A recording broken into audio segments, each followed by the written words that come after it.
Hello WhatsApp guys, কি অবস্থা সবার? কেমন আছেন? আশা করি সবাই অনেক ভালো আছেন। আজকে আমরা এক্সপ্লেনেশন করতে যাচ্ছি একদল মাস্টার প্ল্যান করা চোরের মুভি।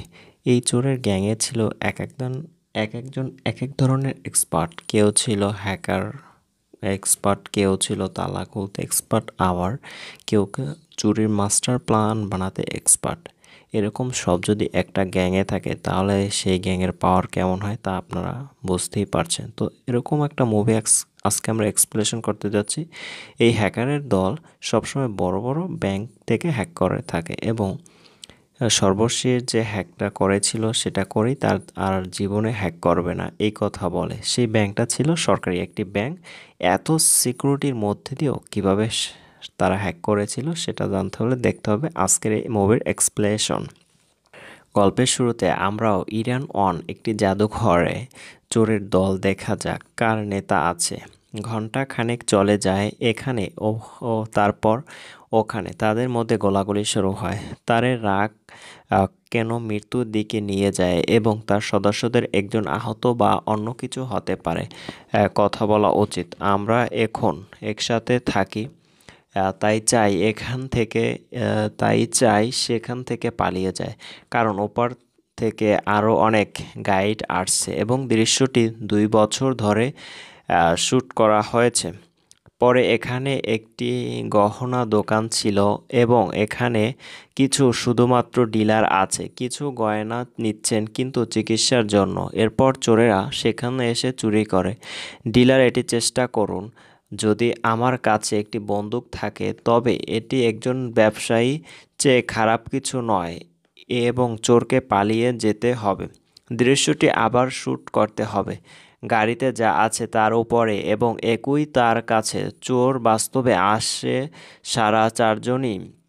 পরিকল্পনা ছিল ওই ডিলারকে ডাকাতি করা, কিন্তু পরিকল্পনা ফ্লপ হওয়ার ডিলার এর পাশে গ্রহণটির নাম এখানে এমন হয় যে আজকাল ভক্তরা চারদিকে ঘিরে থাকে। ছোটবেলায় রাস্তা থেকে চা তুলেছিল তারপর থেকে তার গডফাদার আজকাল এখানে আছেন, তিরস্কার করে এবং চলে যায়। যেখানে বর্জ্যের নিচে ঝোপঝাড়। তার স্ত্রী ও কর্ণা তার বাগানের মালিক। অবস্থা খুব একটা ভালো না। ও আপনার স্ত্রী এবং মেয়েকে সব কথা বলবেন না। বলে না কারণ সে কাউকে জানায়নি। প্রচারে যখন কোনো সমস্যা দিতে চাননি। আমি আবার আমার দোকানে যেতে হবে। একজন লোক তার কাছে আসে যার কাছ থেকে সে ঋণ চায়। এটা নিয়েছে এবং এখনও তাকে টাকা দেয়নি। তাই সে রাগ করে গিয়ে তার গহনার দোকানে গেল। এখন ও সবকিছু নিয়ে চা খেতে যাচ্ছিলাম। একদিন সময় ছিল এবং একদিন তাকে মিলিয়ন ডলার সংগ্রহ করতে হয়েছে, যা তার এটা তার জন্য অনেক বড় ব্যাপার ছিল, কারণ যদি সে এটা না করে তাহলে পরের বার লোকটা করবে, বাড়িতে এসে তার পরিবারকে জানাবে, তাহলে এখানে চা আছে আর ছেলেদের ঝামেলা হবে এখান থেকে। যিনি একজন ডিলার এখানে, সে বাস্তবতাকে বাস্তবকে বলে যে তার কাছে আছে। শুধু এই রামের এমন একজনকে খুঁজে নিন যার ব্যাংক সম্পর্কে কিছু জানে, আরও তথ্য জানে এবং 120। তিনি যদি $1 মিলিয়ন দেন তবে তিনি তা কাউকে দেবেন, জানাবেন এবং তারপর ব্যাংকের ভেতরে চুরি করতে পারে। ওয়ার্ডারে $1 বিলিয়ন আছে, যা এটি একটি বিশাল পরিমাণ, কিন্তু এখানে চারজনই তাকে দেওয়ার জন্য 120 মিলিয়ন আছে। অস্তিত্ব নেই, সে কারণে আসনগুলি বেরিয়ে আসে। 2 বছর পর এখানে মালিকনার সাথে দেখা করতে যায় এবং তার সাথে কথা বলে এবং দেখা করতে যায়। আমি রাগ করেছি, তাই তার সাথে কথা বলেনি এবং তার চুরি করার প্রস্তাব প্রত্যাখ্যান করে। এখন এর পরে আমাদের জ্যাকি দরকার, যিনি একজন ব্যবসায়ী, তার অনেক টাকা আছে এবং সেও প্ল্যানটা যখন বলা হয় তখন সে বলে ফ্লেক্সার সঙ্গে যে দলে থাকাকালীন তিনি তার সাথে কাজ করবেন। মুরালি থাকবে না, কারণ মলিনা আর নেই। মলিনা চাইলে মানুষ চুরি করতে পারে না। তাকে বোঝাতে তার হাসপাতালে যায় এবং তার রিপোর্ট বের করে।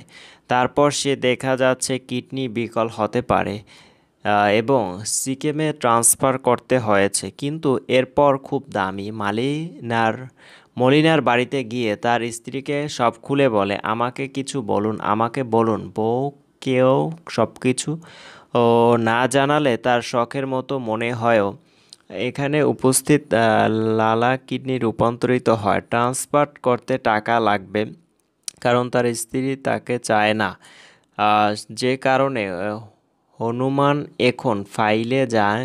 এরপর মলিনা ও ছায়াও যাবে। চলো 20 লাখ টাকার চাল কিনে আসি। যা চা তাদের ডলার দেয়।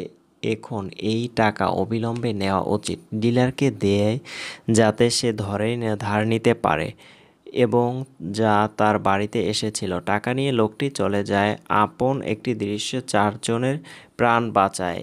এই সব মানুষ যা শহরে যায় সেই ব্যাংকে তারা চুরি করে। এখানে সেই হোটেলে করতে হবে এবং থাকতে হবে, তবেই সে আঙ্গুল দিয়ে সেখানে যায়।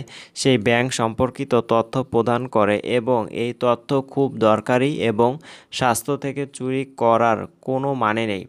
এই ফালতু পরিকল্পনা করতে পারে না। এছাড়াও তথ্যের জন্য 120 মিলিয়ন আগে। তারপরে শুধু এত তথ্য আছে যে ব্যাগে টাকা শুধুমাত্র স্থানান্তর করা হয়। ভবনটি সেনাবাহিনী দ্বারা সম্পূর্ণ পাহারা দেওয়া হয়। অফিসাররা করেছে এবং এখানে এই ভালো তো খেলার টাকা একটি শান্ত হয়ে যাবে। অনেক টাকা থাকবে ভেতরে। আর ভবনের ভেতরে প্রহরী জানে কে তার এখন তার তথ্য তার কাজে সাহায্য করবে। এতে মলিনা রেগে যায় এবং বলে সে এভাবে পরিকল্পনা করতে পারে না। এই বলে সে সেখান থেকে চলে যায়। কিছুক্ষণ পর তাকে রাজি করান এবং অবশেষে সম্মত হয় এবং এরপরে তারা তাদের দলে যোগ দেয়। এই লোকেরা শিল্পকে টক করতে শুরু করে। আমরা একজন মানুষকে খুঁজছি যার কাজ করা। তিনি যথেষ্ট তাড়াতাড়ি অ্যালার্ম বন্ধ করে দেয় এবং ক্রস টিভি নামে একজনকে খুঁজে বের করা যাক, যিনি একজন মেকানিক। এবং তারপরে তিনি অজগরের কাছে গেলেন। নিজের সময় খুব বিখ্যাত ছিল এবং তাও তার সাথে কাজ করতেন এবং তিনি তার খেলায় পারদর্শী। মানুষ তৈরি করতে চায় যে উদ্ভিদের মধ্যে না ড্রাগনের জন্য প্রয়োজন তা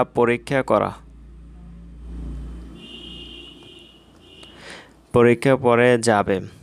এই অফার এবং এখান থেকে গ্রহণ করার পর তারা সবাই একসাথে চলতে আবারও শুরু করে। সাইফ আলী চাইলে মেহনায় একজনকে ঠিক করে, যিনি পুরো চারপাশের ব্যাংকটাকে ঘিরে পাহারা দিবে, যে বাইরে থেকে কেউ তাদেরকে দেখছে কিনা, তারা যাতে মিশনটি ভালোভাবে সফল করতে পারে। এজন্য বাইরে কয়েকজনকে তারা রেখেছিল। এরপর যিনি পুরো সিসি ক্যামেরাকে নষ্ট করে দিতে পারে কয়েক মিনিটের জন্য, এরকম একজন মেকানিক তারা ঠিক করেছিল। এরপর যিনি হ্যাক করতে পারদর্শী এরকম একজন ছিল তাদের গ্যাংয়ে।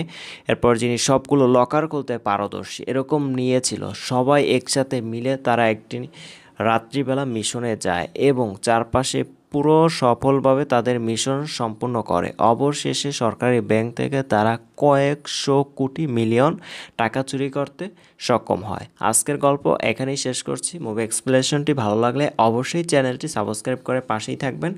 আর যারা অলরেডি চ্যানেলটি সাবস্ক্রাইব করেছেন তাদেরকে অসংখ্য ধন্যবাদ।